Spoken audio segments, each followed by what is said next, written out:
কালু, আমাকে রুই মাছটা দে তো, দেখে মনে হচ্ছে খুব ভালো হবে। হ্যাঁ দাদা, এই মাছটি নিয়ে যান, খুব ভালো হবে। আবার দেখুন না, বৃষ্টিটা কেমন শুরু হয়ে গেল। সকালের দিকে বেশ আকাশটা পরিষ্কার ছিল। হ্যাঁ রে, ভাগ্যিস ছাতাটা নিয়ে এসেছিলাম, নাহলে তো পুরো ভিজে যেতাম। বলছি, ওই রুই মাছটা কত দাম রে? বেশি নয় দাদা, মাত্র 100 টাকা। কত বড় মাছটি সেটা দেখুন, একদম অতি অল্প মূল্য। না না, তুই এটা অনেক বেশি দাম বলছিস। আমি তোকে 90 টাকা দিচ্ছি, তুই মাছটা আমার ব্যাগে পুরে দে। আচ্ছা তাই দেন, না কি আর বলবো, আপনারা আমাদের রোজকার খরিদ্দার। কই ব্যাগটা বাড়িয়ে দিন, আমি ঢুকিয়ে দিচ্ছি। এ কালু, তুই জানিস আমাদের গ্রামের চাষি ভাই গোপাল আমার বন্ধু, ও চাষবাসের পাশাপাশি তার জমিতে পুঁটি মাছের চাষ করছে। বড় হলে তুই ওর কাছ থেকে মাছ নিতে পারিস, অল্প দামে পাবি। চাষের জমিতে আবার মাছ চাষ করা যায় নাকি? হ্যাঁ যায়, এটা একটা পদ্ধতি। যত দিন যাচ্ছে তত নতুন নতুন পদ্ধতি বের হচ্ছে, বুঝলি? এগুলো এখনকার বইয়ে খুব ভালোভাবে লেখা আছে। তাহলে আমি কি করে জানবো দাদা, আমি তো পড়াশোনা করতেই পারিনি। অল্প বয়সেই তো বাবা মারা গেলেন, তাই তারপর। আমি সবই জানি। আচ্ছা, এনে ধর তোর টাকা, আমি এলাম এখন। হ্যাঁ, আমার অফিস যেতে দেরি হয়ে যাবে না হলে। আবার আসবে দাদা?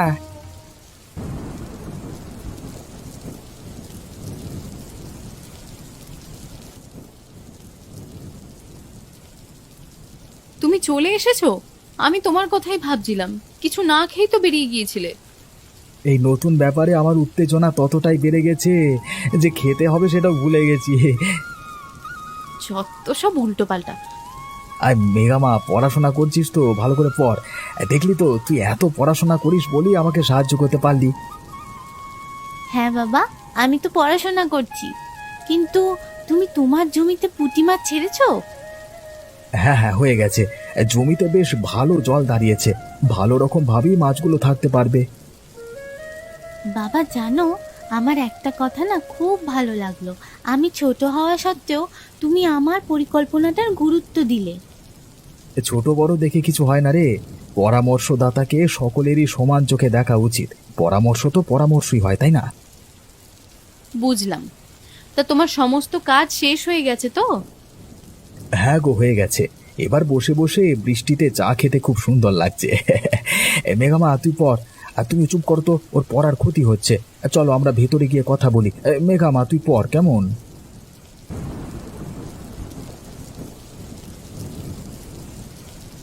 গোপাল দাদা, তুমি বাড়িতে আছো?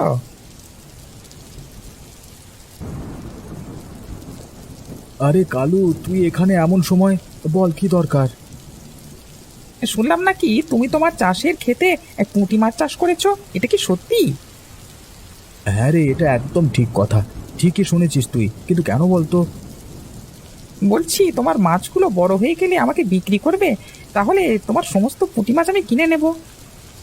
হ্যাঁ, বিক্রি করবার জন্যই তো চাষ করছি। অবশ্যই করব, তবে কত দাম দিবি বল? 100 গ্রাম পুঁটি মাছের জন্য 12 টাকা দেবো। তুমি সমস্ত পুঁটি মাছ আমাকে দিয়ে দেবে? আমার কাছে সব খবর আছে। পাইকারি বিক্রি হয় 100 গ্রামে 15 টাকা দিয়ে। 15 টাকাই দিতে হবে কিন্তু। হ্যাঁ, প্রথমবার তো তাই একটু কম দিচ্ছিলাম। আচ্ছা ঠিক আছে, তাই 15 টাকাই দেবো। পুঁটি মাছের বাজার এখন টান আছে, হ্যাঁ সব বিক্রি হয়ে যাবে। এই নাও, 2000 টাকা আছে, আগে থেকে দিয়ে বউনি করে রাখলাম। হ্যাঁ আচ্ছা ঠিক আছে, আমার সমস্ত পুঁটি মাছ আমি তোকেই বিক্রি করব। আচ্ছা ঠিক আছে, আমি তাহলে চলি এখন, কেমন?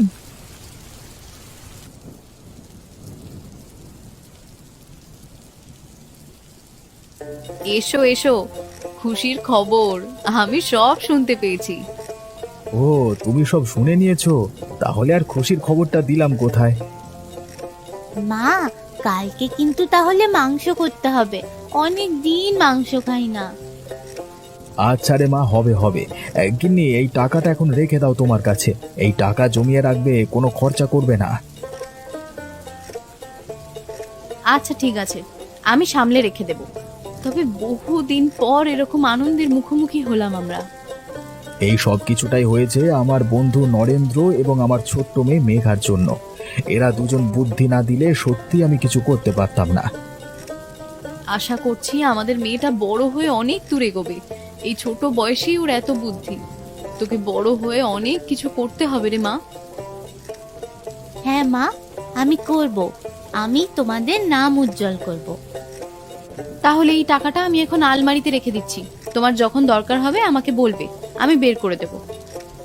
আচ্ছা ঠিক আছে, তুমি রেখে দাও। আমি যাই নরেন্দ্রর বাড়িতে, ওকে গিয়ে ধন্যবাদ জানিয়ে আসি। আজকে খুব আনন্দ লাগছে। আরে এখন বাইরে বৃষ্টি পড়ছে তো, এখন যেও না, বৃষ্টিটা থামলে বরং যেও। আরে এই বৃষ্টিতে কিচ্ছু হবে না, আমি গামছা নিয়ে চললুম, তুমি তোমার কাজ করে নাও।